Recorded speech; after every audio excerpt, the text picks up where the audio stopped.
Good morning on this great and holy Wednesday.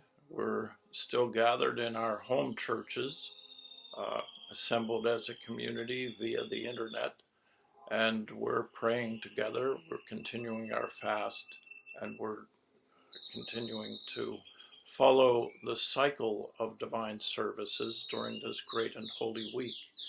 Today, the theme that was presented to us actually last night in the bridegroom service and continues today, especially the gospel for the pre-sanctified liturgy of this morning, from the Gospel of Matthew, tells the story of Christ appearing, visiting the home of his friend Simon, and during his visit there, a woman came to him and anointed his feet and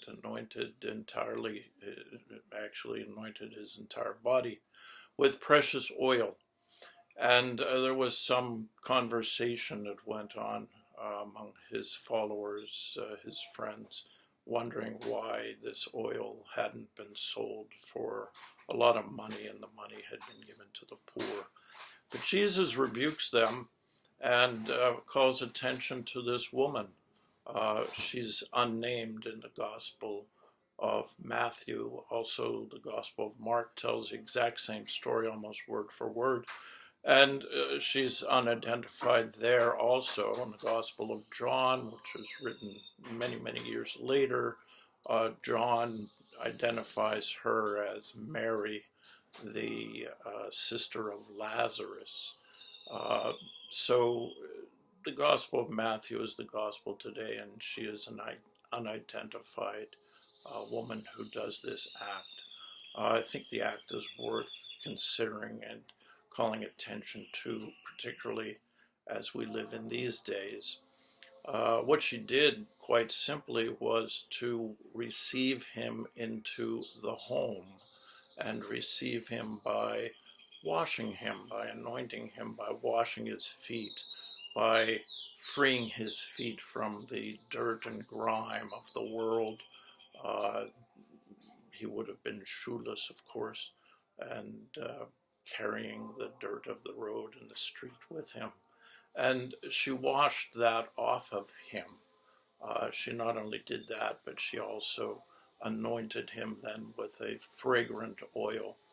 And Jesus looks at that act and says what she's done is anointed my body in preparation for my burial. That's a very strong and startling statement. I don't know how well it was received by his friends or whether they really understood what he was saying, but certainly this woman did. She's unnamed, and I think it's good to leave her unnamed. In that way, she's like or so many of the characters in the gospel who are literally nameless faces. I think that's done deliberately so that we can put our face there, we can put our name there. So she becomes us, and she knows Jesus, obviously. She knows who he is. She's probably followed him. She undoubtedly heard him teach. She uh, most assuredly witnessed the miracles. But she witnessed more than the miracles and heard more than the teaching. She witnessed his overwhelming compassion and love. And that's what she did, an act of love. Uh, we can think of it maybe today in this context as we come into our homes and our homes are safe, free from the world around us. We go out into the world, we wear gloves, we wear masks, and we do that in order to avoid the sickness, the illness, the contamination that's in the world around us. Then we come into our homes and we're safe and secure. So when Jesus visited Bethany, the home of Simon, in today's gospel, we can think of that. And this woman made him secure. She sanitized his body from the contamination of the world outside.